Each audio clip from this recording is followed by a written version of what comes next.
بسم اللہ الرحمن الرحیم۔ اسلامک انفارمیشن چینل کے سب بہن بھائیوں کو السلام علیکم ورحمۃ اللہ وبرکاتہ۔ قرآن کریم کے 30 پاروں کا مختصر خلاصہ آج کی ویڈیو میں آپ دوستوں کے سامنے 18ویں پارے کا خلاصہ پیش کیا جا رہا ہے۔ پارہ نمبر 18 میں استحقاق جنت کی صفات، نیک لوگوں کی 4 صفات، 16 احکام و آداب اور دیگر کئی مضامین شامل ہیں۔ ویڈیو میں آگے بڑھنے سے پہلے آپ دوستوں سے گزارش ہے کہ معیاری اسلامی معلومات کے لیے ہمارے چینل کو ضرور سبسکرائب کریں اور آنے والی ویڈیو سے باخبر رہنے کے لیے بیل آئیکن پریس کریں۔ شکریہ۔ اس سلسلے کی باقی ویڈیوز دیکھنے کے لیے لنک ڈسکرپشن میں موجود ہے۔ نیچے ڈسکرپشن میں شو مور پر کلک کریں تو آپ کے سامنے مکمل پلے لسٹ کا یہ لنک ظاہر ہو جائے گا، یا پھر ہر پارے کا خلاصہ الگ سے دیکھنے کے لیے یہاں پر موجود لنکس کو کلک کیا جا سکتا ہے۔ 18واں پارہ قد افلح۔ اس پارے میں 3 حصے ہیں۔ نمبر 1 سورہ مومنون مکمل، نمبر 2 سورہ نور، نمبر 3 سورہ فرقان اس کا ابتدائی حصہ۔ سورہ مومنون میں 7 باتیں یہ ہیں۔ نمبر 1 استحقاق جنت کی 7 صفات، نمبر 2 تخلیق انسان کے 9 مراحل، نمبر 3 توحید، نمبر 4 انبیاء کے قصے، نمبر 5 نیک لوگوں کی 4 صفات، نمبر 6 نہ ماننے والوں کے انکار کی اصل وجہ، نمبر 7 قیامت۔ استحقاق جنت کی 7 صفات، یعنی جو لوگ جنت کے مستحق قرار دیے جاتے ہیں ان کی یہ 7 صفات ہیں۔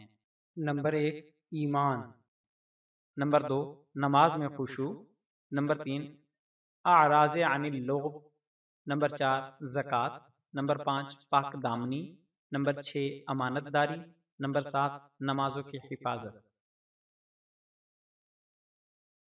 تخلیق انسان کے 9 مراحل۔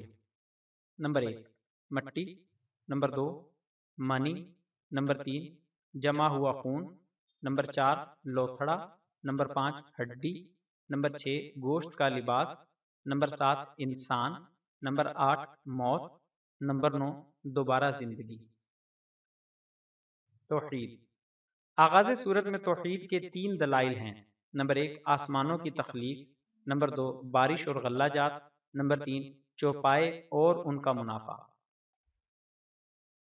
انبیاء کرام کے قصے۔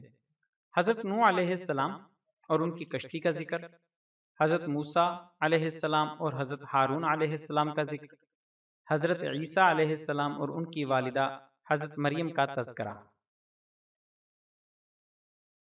پارہ نمبر 18 میں نیک لوگوں کی 4 صفات یہ بیان کی گئی ہیں۔ نمبر 1 اللہ سے ڈرتے ہیں، نمبر 2 اللہ پر ایمان رکھتے ہیں، نمبر 3 شرک اور ریا نہیں کرتے، نمبر 4 نیکیوں کے باوس دل ہی دل میں ڈرتے ہیں کہ انہیں اللہ کے پاس جانا ہے۔ نہ ماننے والوں کے انکار کی اصل وجہ۔ ان کے انکار کرنے اور جھٹلانے کی نہ یہ وجہ ہے کہ آپ کوئی ایسی نئی بات لے کر آئے ہیں جو پچھلے انبیاء کرام لے کر نہ آئے ہوں، نہ آپ کے اعلی اخلاق ان لوگوں سے پوشیدہ ہیں، اور نہ یہ سچ مچ آپ کو معاذ اللہ مجنون سمجھتے ہیں، اور نہ ان کے انکار کی یہ وجہ ہے کہ آپ ان سے معاوضہ مانگ رہے ہیں۔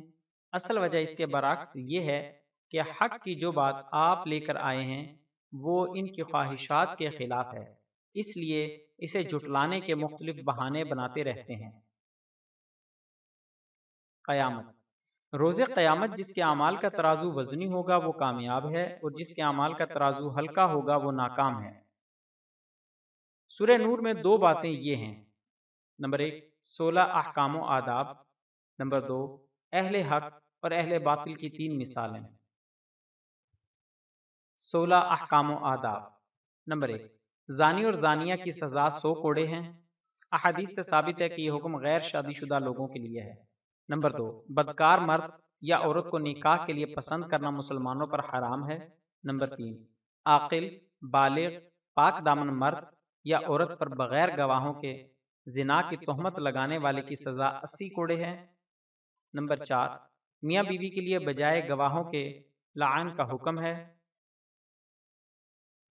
نمبر 5 جب سیدہ عائشہ رضی اللہ عنہا پر بعض منافقین نے بہتان لگایا جو کہ بہت بڑا بہتان تھا، مسلمانوں کی روحانی ماں پر لگایا گیا تھا، اللہ تعالیٰ نے 10 آیات میں اس واقعہ کا ذکر فرمایا ہے۔ ان آیات میں منافقین کی مذمت ہے اور مسلمانوں کو تنبیہ ہے کہ آئندہ کبھی اس قسم کی بہتان تراشی میں حصہ دار نہ بنیں، اور حرم نبوت کی عفت و عصمت کا اعلان فرمایا گیا۔ نمبر 6، کسی کے گھر میں بلا اجازت داخل نہ ہوا کریں، اجازت سے پہلے سلام بھی کر لینا چاہیے۔ نمبر 7، آنکھوں اور شرمگاہوں کی حفاظت کریں۔ نمبر 8، نکاح کی ترغیب۔ نمبر 9، جو غلام یا باندی کچھ روپیہ پیسہ ادا کر کے آزادی حاصل کرنا چاہتے ہوں ان کے ساتھ یہ معاہدہ کر لیا کریں۔ نمبر 10، باندیوں کو اجرت کے بدلے زنا پر مجبور نہ کریں۔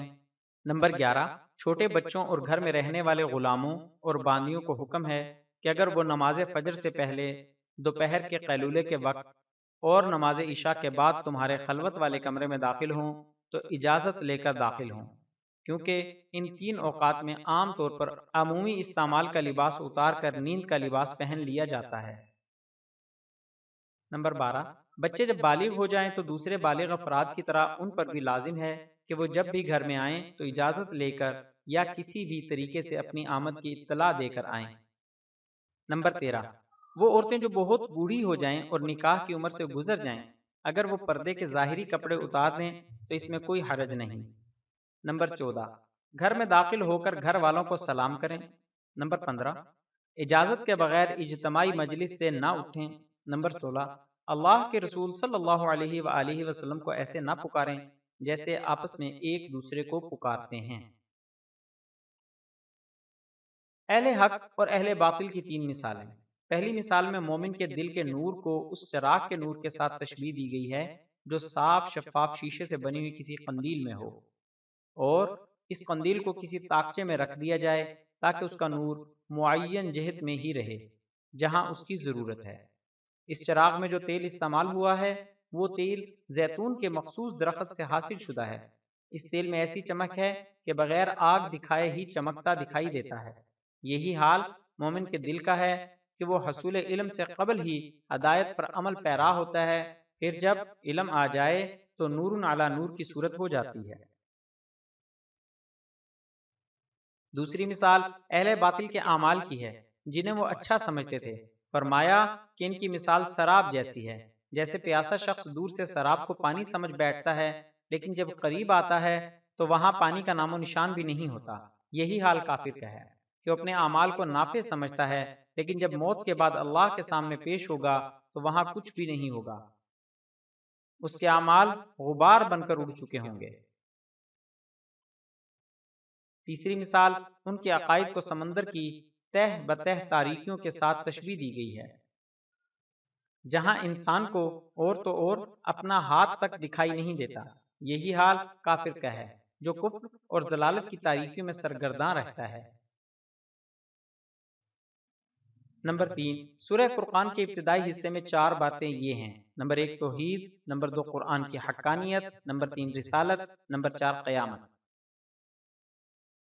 توحید، اللہ وہ ذات ہے جو آسمانوں اور زمین کا بادشاہ ہے، نہ اس کا کوئی بیٹا ہے نہ کوئی شریک ہے، اس نے ہر چیز کو پیدا کر کے اسے ایک نپا تلا انداز عطا کیا ہے۔ نمبر 2 قرآن کی حقانیت، کافروں کی قرآن کے بارے میں 2 قسم کی غلط بیانیاں ذکر کی گئی ہیں۔ نمبر 1 کہ یہ محمد صلی اللہ علیہ وآلہ وسلم کا افتراء اور اپنی تخلیق ہے جس میں کچھ دوسرے لوگوں نے تعاون کیا ہے۔ 2 یہ گزشتہ قوموں کے قصے اور کہانیاں ہیں جو معاذ اللہ اس نے لکھوا لی ہیں۔ نمبر 3 رسالت، کفار کا خیال تھا کہ رسول بشر نہیں بلکہ فرشتہ ہوتا ہے، اور اگر بالفرض انسانوں میں سے کسی کو نبوت اور رسالت ملے بھی تو وہ دنیاوی اعتبار سے خوشحال لوگوں کو ملتی ہے، کسی غریب اور یتیم کو ہرگز نہیں مل سکتی۔ اللہ تعالیٰ نے ان کے اس باطل خیال کی تردید واضح دلائل سے کی ہے۔ نمبر 4 قیامت، روز قیامت کافروں کے معبودان باطلہ سے اللہ تعالیٰ پوچھیں گے کہ کیا تم نے میرے ان بندوں کو بہکایا تھا یا یہ راستے سے خود بھٹکے تھے؟